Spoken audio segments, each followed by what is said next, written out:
बच्चों, आज हम कक्षा 7वीं में पन्ना नंबर 15 पर जो पाठ है किताब की कहानी। बच्चों, पहले किताब कैसे बनी इसकी जानकारी आज हम संक्षेप में किताब की कहानी इस पाठ से लेने वाले हैं। किताब की दुनिया हमारी दुनिया से सचमुच ही अलग है, अनूठी है। किताब हमारे दर्द भुला सकती है, दुख दर्द को मिटा सकती है, पढ़ने की ज्ञान लेने की क्षमता हमारी बढ़ा सकती है। किताब हमारी साथी है, इसलिए तो ऋषि मुनियों ने पहले संतों ने दिया हुआ ज्ञान सुरक्षित कैसे रहा। तब आज की तरह न तो आबादी की इतनी भीड़ भाड़ थी, न सारे कामों के पीछे भागदौड़ थी। फिर भी पुरानी कथा कहानी को हम किताबों के माध्यम से पढ़ते हैं। पहले किताबों को बनाने के लिए संसार के कई लोगों ने अपने अपने प्रयास किए। पहले ऋषियों के वाणी से मिला ज्ञान कंठस्थ किया जाता था और पढ़ा जाता था। बाद में इसमें सुधार आ गए। वही सब बातें भोजपत्र पर, पन्नों पर लिखने शुरू हो गई। जानवरों के खाल पर, पेड़ों के खाल पर लिखने का प्रयास हुआ। कुछ मिट्टी के आधार पट्टियाँ बनाई जाने लगी। उसके बाद फिनलैंड के कुछ लोगों ने शब्दों को लिखित अक्षरों को रूप देकर पहली वर्णबद्ध वर्णमाला का आविष्कार किया। उसके बाद मिस्र और भूमध्य सागरीय प्रदेशों में पानी के एक पौधे पेपिरस के पत्ते लिखने के काम में लाए गए। इसीलिए आज भी पेपिरस के पत्तों के बताए गए वस्तु को कागज कहा जाता है। उसे लकड़ी की डंडी पर लपेट दिया जाता है। ईस्वी सन में एक अज्ञात रोमन ने रीलों को एक काट कर उसका पत्रों का पुलिंदा बनाया और उसे जोड़कर संसार की पहली पुस्तक तैयार हो गई। भारत के प्राचीन इतिहास को भोजपत्र पर लिखा गया। लिखने के लिए मोर पंख की डंडी का इस्तेमाल किया जाता था। इसके बाद चमड़े पर लिखने की पद्धति का आविष्कार हुआ। फिर चीन ने चीतड़ों, कपड़ों तथा मछली पकड़ने की जालों को गलाकर उसकी लुगदी बनाकर कागज का निर्माण किया। आज भी कागज लकड़ी की लुगदी से ही तैयार किया जाता है। लगभग 6 शताब्दी तक आविष्कार अरब घुमक्कड़ों ने कागज में बनाने वाली चीनी कारीगरी को पकड़ लिया और संसार के सामने कागज का आविष्कार का रहस्य खुल गया। 1439 में अगला मोड़ आया। जोहन गटनबर्ग नाम के एक जर्मन नागरिक ने धातु से बने अक्षरों का टाइप तैयार किया। उससे उन्होंने 190 प्रतियां बाइबल की 3 साल में छाप दी। आविष्कार का एक लाभ भी हुआ। किताबों की कीमत 1/4 से 1 कम हो गई और आम लोगों के लिए किताब पढ़ने का चाव पैदा हुआ। देखते ही देखते यूरोप के सभी देशों में पुस्तकें छपने लगी। इसके बाद किताब की दुनिया में क्रांति हो गई। आज तो टाइप कंपोजिंग के माध्यम से किताबें मशीनों के माध्यम से टाइप करवा के छपी जाती है। जैसे टाइप कंपोजिंग पद्धति से तैयार की जाती है। टाइप कंपोजिंग की यह मशीनें टाइपराइटर की तरह काम करती है। जैसे letter press printing, lithographic printing, gravure printing, offset printing के अलावा फोटो कंपोजिंग के माध्यम से किताबें बनाई जाती है। कुल मिलाकर पहले क्रमबद्ध वर्णमाला, फिर कागज का आविष्कार, फिर प्रिंटिंग प्रेस की मशीनों के आविष्कार से पुस्तकें छपने में अद्भुत क्रांति ला दी। आज संसार में हर वर्ष लगभग 10 लाख किताबें छपकर प्रकाशित होती है। सभी तरह, सभी विषयों में। पिछले कुछ दशकों से भारत में भी हजारों किताबें कागज पर, इंटरनेट पर, कंप्यूटर स्क्रीन पर छिपी दिखाई जा रही है।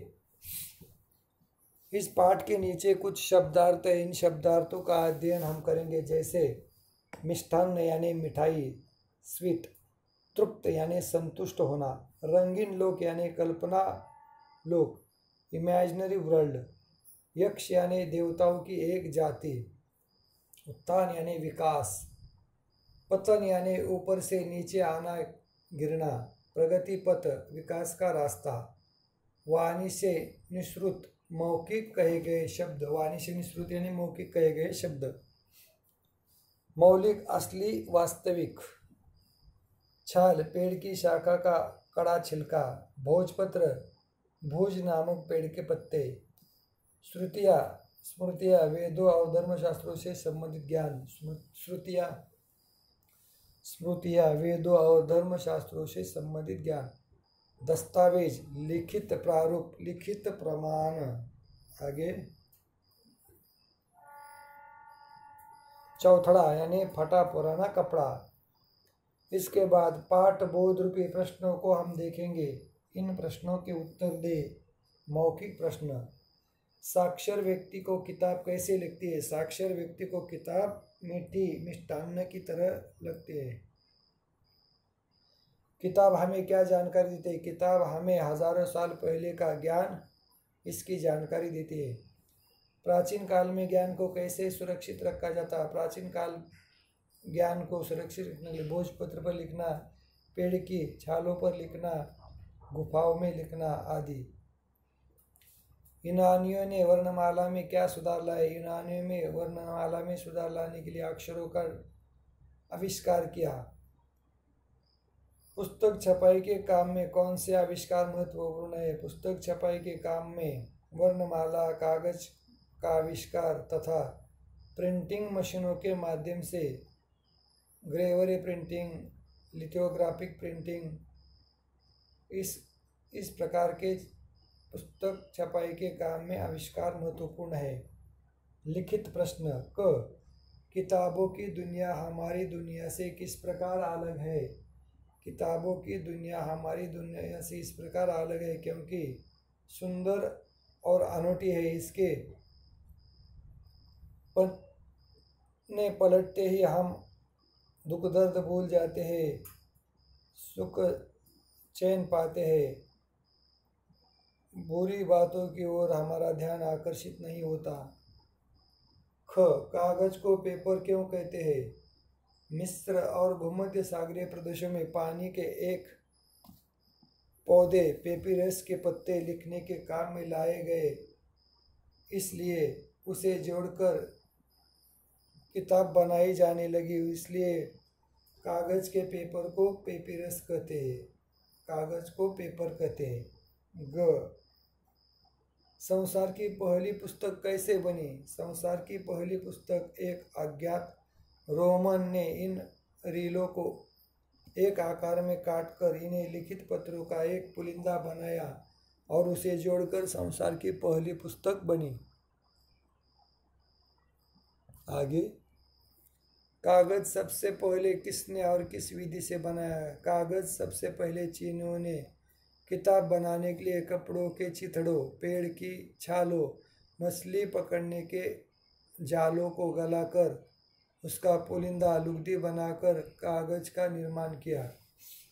ड किताबों की दुनिया में जोहान गटनबर्ग का क्या योगदान रहा? किताब की दुनिया में जोहान गटनबर्ग का योगदान यह है कि 1439 में इसमें मोड़ आ गया। जोहान गटनबर्ग नाम के एक जर्मन नागरिक ने धातु से बने अक्षरों के टाइप का आविष्कार किया। 2 पाठ के आधार पर रिक्त स्थान भरे। Fill in the blanks. क फिनलैंड के लोगों ने पहली क्रमबद्ध वर्णमाला का आविष्कार किया। ख कलम की जगह मोर पंख की डंडी काम में लाई गई। मोर पंख की डंडी। ग जोहान गटनबर्ग ने धातु से बने अक्षरों के टाइप का आविष्कार किया। जोहान गटनबर्ग ने।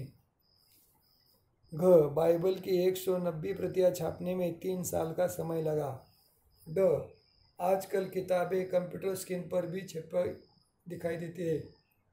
बराबर वाक्यों के आगे सही या गलत का निशान लगाए। किताब का अस्तित्व 5000 साल पुराना है। बराबर किताबों की दुनिया हमारी दुनिया जैसी ही है। गलत अलग है। यूनानियों ने पहली क्रमबद्ध वर्णमाला का आविष्कार किया। गलत चीनियों ने, जर्मनियों ने। पेपिरस के पत्ते लिखने के काम में लाए गए। बराबर कागज सबसे पहले फिनलैंड में बनाया। गलत चीनियों ने। टाइप कंपोजिंग मशीन टाइपराइटर की तरह काम करती है। बराबर। उसके बाद सोचे और लिखे। क्या ई बुक के इस युग में कागज पर छपी किताबों का महत्व कम हो गया है? अपने विचार लिखिए। ई बुक के इस युग में कागज का महत्व कम नहीं हुआ, लेकिन इस्तेमाल उसका करना कम हो गया है। इसके लिए हम ही से जिम्मेदार है। और दूसरी बात यह है कि पर्यावरण प्रदूषण के माध्यम से देखा जाए तो कागज़ बनाने के लिए वनस्पति के पत्ते, पेड़ों के पत्ते, खाल उपयोग में लाई जाती थी, लेकिन पर्यावरण की दृष्टि से यह हानिकारक है। इसलिए किताब बनाने के लिए कंप्यूटर, टाइपराइटर का इस्तेमाल करना उसके लिए ठीक है। कागज़ की बर्बादी रोककर हम पर्यावरण सुरक्षा में कैसे योगदान कर सकते हैं? कागज़ की बर्बादी को रोककर हम पर्यावरण सुरक्षित रख सकते हैं। जैसे किताब बनवाने के लिए, कागज़ बनने के लिए वनस्पति के पेड़ों को काट दिया जाता है, उससे लुगदी बनाकर कागज़ बना दिया जाता है। लेकिन वही कागज़ हम टाइपराइटर के माध्यम से इस्तेमाल करें, ईमेल के ज़रिए उसका अध्ययन करें और प्रिंटिंग प्रेस के माध्यम से यदि हम इसका उपयोग करते हैं तो पर्यावरण में सुरक्षा नक्की हम कर सकते हैं। भाषा ज्ञान। छापाखाना शब्द में छापाखाना शब्द में खाना शब्द का अर्थ भोजन वाले अर्थ में नहीं। यहाँ खाना का अर्थ है कारखाना, जगह, स्थान। इसे प्रत्यय कहा जाता है। छापाखाना शब्द में खाना शब्द का अर्थ है भोजन वाले अर्थ में नहीं। यहाँ खाना का अर्थ है जगह, घर या स्थान से इसी प्रत्यय कहा जाता है। ऐसे शब्दांश जो किसी शब्द के पीछे लगकर उसका अर्थ बदल दे प्रत्यय कहलाते हैं। प्रत्यय से नए शब्द बनाए। Use suffix to make new words. सुरक्षित, इत प्रत्यय लगाए। मौखिक, इक प्रत्यय लगाए। सुरक्षित, प्रभावित, सरलता, मानवता, प्रसन्नता, आवट प्रत्यय लगाकर लिखावट, मिलावट, गिरावट। इत प्रत्यय लगाकर शब्द होते हैं सुरक्षित, प्रकाशित, प्रभावित। ता प्रत्यय लगाकर सरलता, प्रसन्नता। इक प्रत्यय लगाकर मौखिक, लौकिक, मौलिक। आवट प्रत्यय लगाकर लिखावट, मिलावट, गिरावट। पर्यायवाची शब्द लिखे। जंगल, वन, कानन, पत्ता, पर्ण, पान। पुस्तक, किताब, ग्रंथ, पोथी, पेड़, वृक्ष, तरु। विलोम शब्द लिखे। विलोम यानी विरुद्धार्थी शब्द। ज्ञान, अज्ञान, बाहरी, भीतरी। पद्य, गद्य, गांव, शहर। नैतिक, अनैतिक, मौखिक, लिखित। प्राचीन, नवीन, नूतन, सरल, टेढ़ा मेढ़ा, कठिन। पाठ में कुछ शब्द जोड़े के रूप में प्रयुक्त हुए हैं, जैसे भूख, प्यास, भूख और प्यास। एक चौथाई, एक का चौथा हिस्सा, एक चौथाई। इन्हें युग्म शब्द कहते हैं। ये एक ही आवृत्ति वाले और मिलते जुलते अर्थ वाले शब्द उन्हें युग्म का शब्द कहा जाता है। कुछ युग्म शब्द विपरीतार्थक शब्दों से और कुछ सार्थक निरर्थक शब्दों से भी बनते हैं, जैसे ऊंच नीच, इधर उधर, चाय वाय, हरे भरे। पाठ में से छांटकर युग्म शब्द लिखे। दुख, दर्द, ज्ञान, विज्ञान, भीड़ भाड़, एक दूसरे, सुनते गाते, स्मरण शक्ति। इस तरह से हम पाठ में से छांटकर युग्म शब्द बड़ी आसानी से लिख सकते हैं। 5. वाक्य शुद्ध करके लिखे। कागज के आविष्कार चीन में हुई।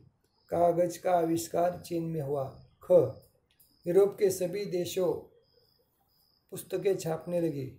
यूरोप के सभी देशों में पुस्तकें छपने लगी। ग. भारत की प्राचीन इतिहास भोजपत्र पर लिखा गया। भारत का प्राचीन इतिहास भोजपत्र पर लिखा गया। इस तरह से बच्चों, आज हमने कक्षा 7वीं में किताब की कहानी इस पाठ का रिमीडियल टीचिंग के माध्यम से अध्ययन किया। यहाँ पर रुकते हैं हम। धन्यवाद।